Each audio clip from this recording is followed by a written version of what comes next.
The rain had started just before dawn, slow, steady drops tapping against the rusted tin roof of Adisa's hut like a heartbeat.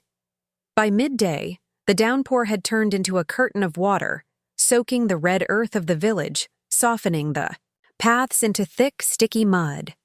Still, Adisa stood under the crooked mango tree beside his yard, holding the rope of his last goat.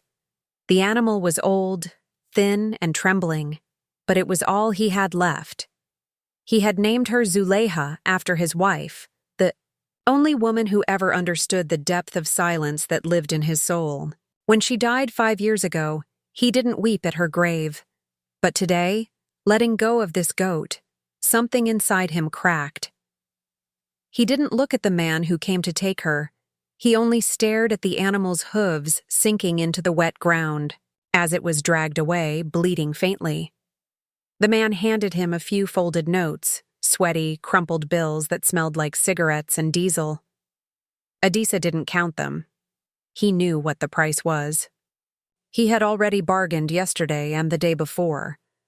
It wasn't about value anymore. It was about time. His daughter, Halima, was leaving for the city in 3 days.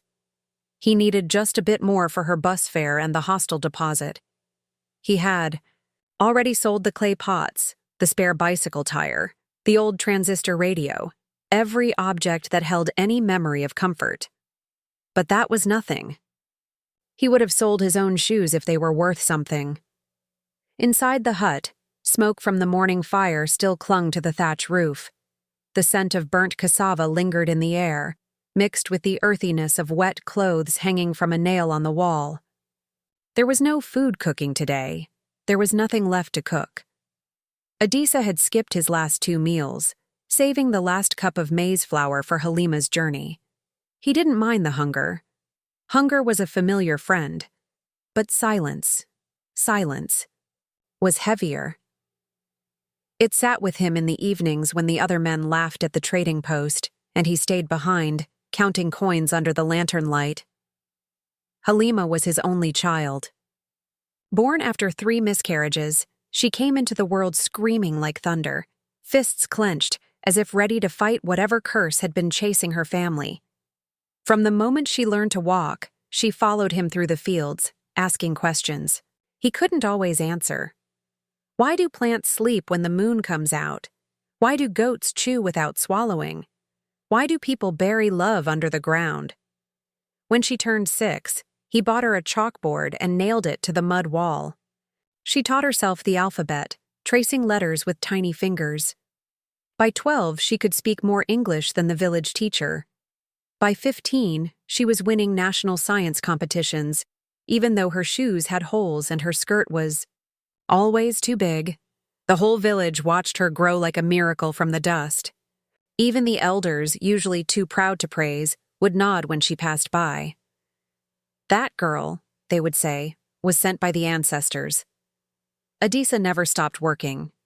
During planting season, he labored from sunrise to dusk. In the dry months, he made bricks from river mud, selling them to builders who underpaid him. Every time he earned a little, he placed it inside a locked tin under his bed. That tin was sacred. It had only one purpose: Halima's future. He didn't drink, didn't gamble, didn't remarry. People said he was mad. But he had a vision, so clear it kept him alive. A vision of his daughter in a white coat, walking down a hospital corridor, people stepping aside to greet her. Dr. Halima Adisa, they would say with respect. He imagined that moment every time he bent over in the field with cracked palms and a sore back. Now, at 18, Halima had received a letter of admission from the city university. The envelope was wrinkled but official, stamped in blue ink. Adisa held it in his hands for hours when it arrived, tracing her name over and over as if it were written in gold. He didn't know the name of the course, some long English word he couldn't pronounce. But the important part was that she was going. She would study. She would become someone. She would be the first woman in their family's history to go beyond secondary school. She would break the chain of struggle that had bound them for generations. On the night before she was to leave, Adisa couldn't sleep. The rain had stopped, but the sound of dripping water from the eaves was steady, rhythmic. Halima was inside, packing her few belongings, a small suitcase, her school certificates, the second-hand phone they bought from a traveling merchant. Adisa sat outside, staring at the sky, the stars hidden behind thick clouds. He thought of his own father, a fisherman who drowned in the river during a storm. He thought of his mother, who died giving birth to a child who never breathed. He thought of Zuleyha, his wife, who whispered in her final days, "Make sure Halima becomes more than me." He had done it. At least he believed he had. The morning she left, the entire village came to see her off. Some brought oranges, others gave blessings. The old midwife gave her a tiny calabash for protection. Children followed the bus to the edge of the hill, waving as the dust rose behind it. Adisa stood silently, his hand raised until the vehicle disappeared into the horizon. His heart felt both full and empty. Pride and sadness wrestled inside him like brothers. He walked back home alone, the sound of his sandals sinking into the mud echoing louder than ever. That night, he took the last coins from the tin and placed them in a brown envelope. It was marked "Final Fees." He didn't know when she'd need it, but he kept it ready, just in case. He lit a candle, sat beside the fire, and whispered to no one, "She will shine." He had no idea what truly waited in the city. The city was louder than Halima had imagined. It roared like a wild machine that never slept. Buses honking, engines coughing, hawkers shouting, neon signs blinking even at midnight. The air was thick with dust and sweat and frying oil. She stood at the bus park with her small suitcase, her face pale and unsure. Nobody had come to welcome her. Nobody offered to help. Everyone looked busy, rushing past like they were running from something. Her village clothes clung to her, making her feel even smaller than she already did. She clutched the letter of admission in her bag, the same letter her father had kissed the night before. But what Adisa never saw was the second letter Halima received a week later. A quiet letter, one with regret written all over it. "We are sorry to inform you," it had started. She had failed the final review for the scholarship. The university could no longer hold her place. Tuition was no longer covered. When Halima read it, her heart sank like a stone into a deep, dark river. She didn't tell her father. How could she? After everything he had sold, the goat, the radio, even his wedding blanket. No. She folded the second letter and hid it under her mattress. She let him believe everything was still fine. But once in the city, reality hit like cold water. She had nowhere to stay, no relatives nearby, and barely enough money for transport and food. The little savings her father had sent, the envelope marked "Final Fees," sat heavy in her bag. It was enough to last maybe 2 weeks. Certainly, not enough for any school fees now. She tried going to the university gate anyway, walking around the campus, staring at the students with their laptops and branded backpacks. She stood near the lecture halls and imagined herself inside, nodding, along with the professor, scribbling notes in English and Latin. For a moment, she almost believed she belonged there. But when the security guard finally asked for her ID, she backed away, heart pounding, and walked until her feet blistered. That night, she slept on a bench at a bus stop, hugging her suitcase tightly. Her father had called earlier, his voice full of joy. "How is the hostel? Is it near the library?" he asked eagerly. Halima closed her eyes and said yes. She lied. She lied easily, like the city had already taught her how. She made up stories about her roommate, about the food inn, the dining hall, about her professors who spoke like they were reading from heaven. Her father listened with pride. "You make my heart shine, Halima," he told her. "You make the ancestors proud." When the call ended, she wept quietly into her lap. By the end of the week, Hunger knocked too loudly to ignore. She spent an entire day walking the streets, looking for any job. Most places wanted someone with experience. Some shopkeepers laughed when they saw her village skirt. Eventually, a woman at a food kiosk offered her leftover rice and told her to try the street. Behind the nightclub, there, behind the blue-lit bar with loud music and velvet curtains, she found Club Safara. The madam, a tall woman with sharp red nails and tired eyes, looked her up and down. "You've got a good face," she said. "Pretty, soft, innocent. Men like that." Halima didn't understand fully, but when she was offered a small room and 2 meals a day, she nodded. She had nowhere else to go. Her job was simple at first: serve drinks, clean tables, smile at the guests. But over time, she was told to sit closer, to pour whiskey slowly, to let men rest their hands on her arm. It was the kind of attention she had never wanted, but she learned quickly. The girls taught her how to laugh even when her heart was breaking, how to pretend that tips were compliments, how to survive one night at a time. Each evening she put on makeup and high heels. Each morning she stared at her reflection and didn't recognize herself. But every week she called her father. She always answered with cheer in her voice. "Yes, Baba, the lectures are hard, but I'm doing my best." She would describe a made-up professor or an imaginary test. She sent him photos in a borrowed lab coat, smiling beside real students who never noticed her slipping into their group. Each month, she mailed fake report cards home, printed at a local cyber cafe. She changed the names of courses, added grades that would make his chest swell with pride. And when he replied with words of blessing and pride, she cried alone in the small room behind Club Safara. Sometimes, she would whisper to herself before sleeping, "Just one more week. I will find a way out. I will make it right." But the weeks turned into months. The months turned into years. Her father never complained. He never asked for more. He only kept saying, "I'm saving for your final fees. Don't worry. Just finish well. Finish strong." Halima didn't know that during those years, her father's eyes had started to fade. First, it was a blur in the morning. Then, shapes turned to shadows. Eventually, darkness settled like dust inside his pupils. He could no longer see the road to the farm, so he sold the land.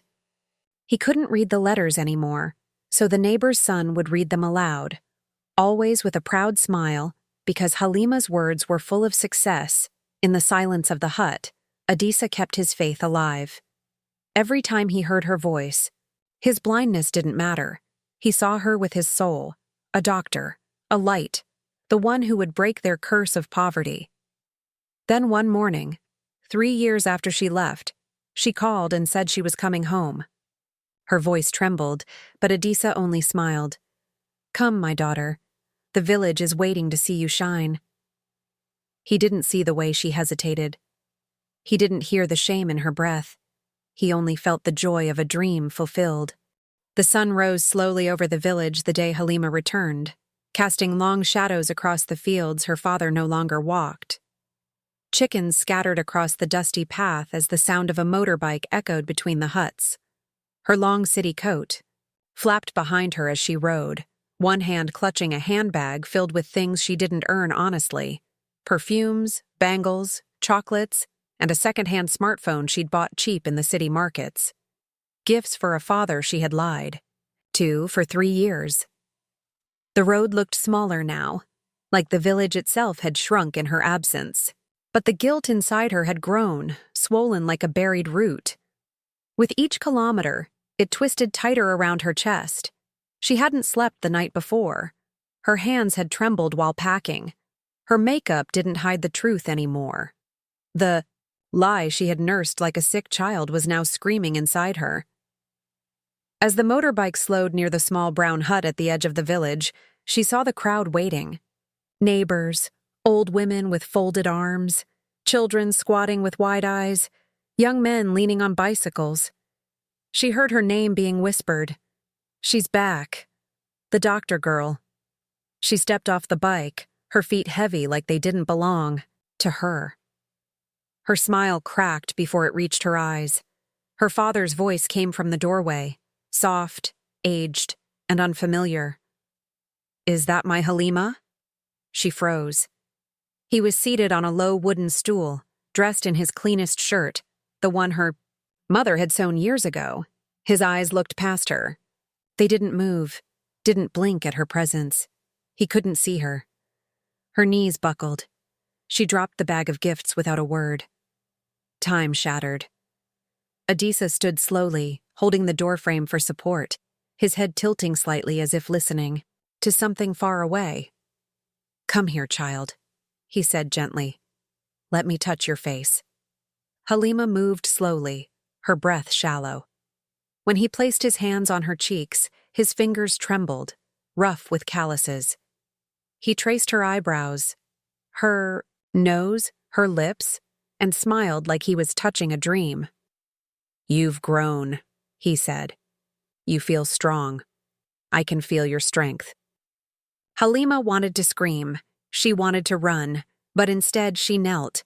In front of him, she placed her forehead to the floor. "I have failed you, Baba," she whispered.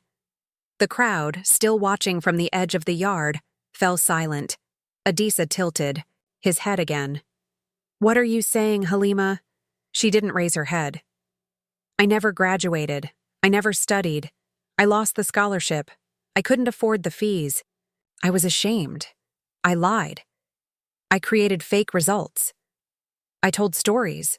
Her voice cracked like dry wood. "I've been working in a bar, Baba? Not even a good one. I've worn shame like clothing. I made you believe I was becoming a doctor. But I was only becoming a liar." The silence was thick and long. Even the wind seemed to hold its breath. Inside the hut, something fell, the sound of a calabash toppling over in the stillness. Adisa sat down slowly, like his legs could no longer hold him.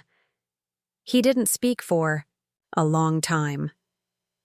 Halima stayed on her knees, eyes burning, her body shaking under the weight of years of falsehoods. She didn't expect forgiveness. She had only come to confess, to let the truth finally breathe, to give her father back the dignity of knowing the truth. Then, finally, Adisa spoke. But not in anger, not in judgment, only in heartbreak. "I have been blind for 2 years, Halima," he said. "But I saw everything." She lifted her head slowly, confused. "I saw it in your voice, in the way you paused before answering, in the silences between your words. I didn't know what exactly, but I knew. A father always knows when a story isn't whole." Halima stared at him, tears trailing down her cheeks. "I kept hoping," he continued. "Hoping that one day you'd trust me enough to tell the truth. Not because I wanted to punish you, but because I wanted to carry the shame with you. Shame, my daughter, is a heavy thing, too heavy for one person to bear alone." The people around them stood frozen, not daring to move. Halima whispered, "Why didn't you say anything?" Adisa gave a small, sad smile. "Because I also lied. I lied when I told the neighbors I could still farm. I lied when I said I was saving for your final fees.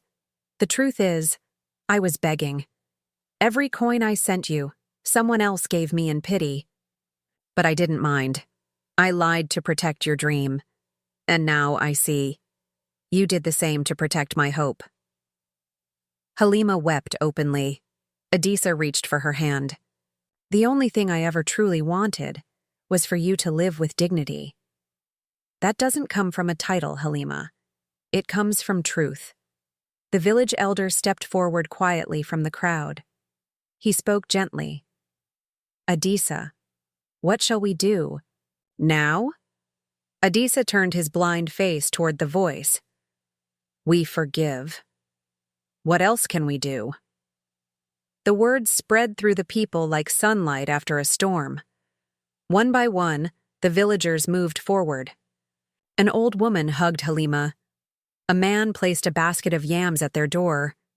A group of youth offered to repaint the hut. Nobody spoke of shame anymore, only healing.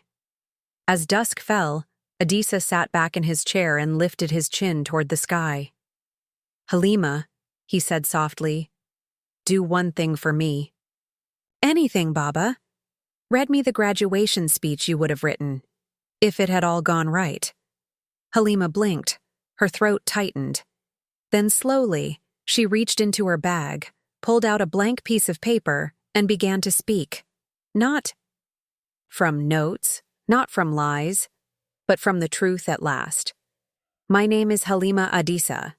I did not become a doctor, but I have learned what no university could teach. I have seen the weight of a father's sacrifice. I have tasted hunger, fear, and shame. But I have also found truth, and today I stand not as someone who achieved success, but as someone who has finally found the courage to stop pretending. And I dedicate this moment to the man who gave up his sight so I could see my own path." Adisa smiled and whispered, "That's the speech I wanted." And for the first time in years, Halima felt free. The next morning, the sky opened wide and quiet over the village. It was neither sunny nor raining, just gray and still, the kind of day that waits, as if listening. Birds perched silently on tree branches. Smoke curled gently from cooking fires. And in the small mud brick hut at the edge of the path, Halima sat beside her father, their hands folded together in silence. The events of the day before still hung thick in the air.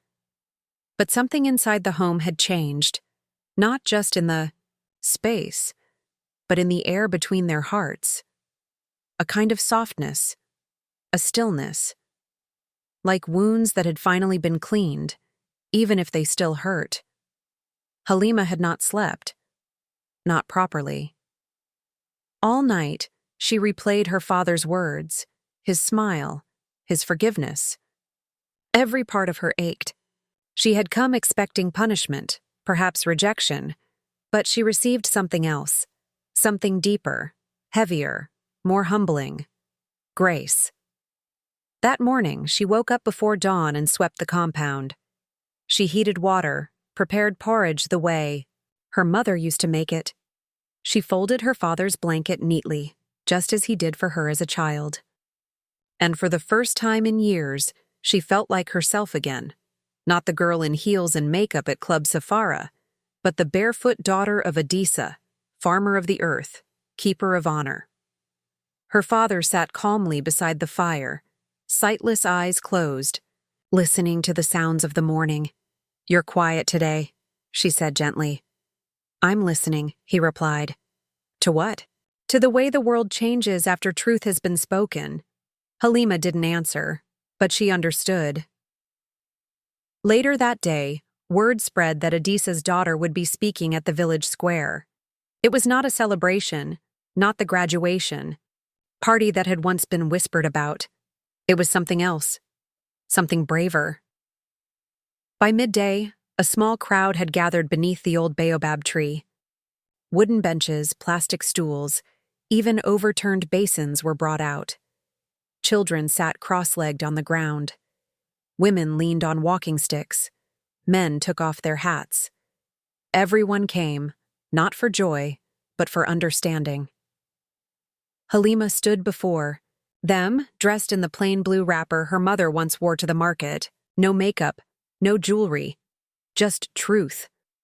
She cleared her throat, hands trembling.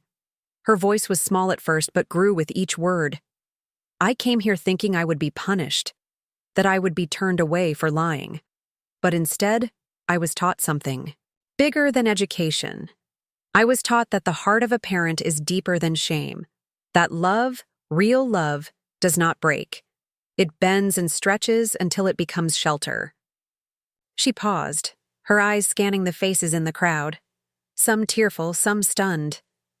"I betrayed the one person who believed in me without question. And still, he opened his arms. Still, he let me come home. Still, he asked me to read him a speech that never existed.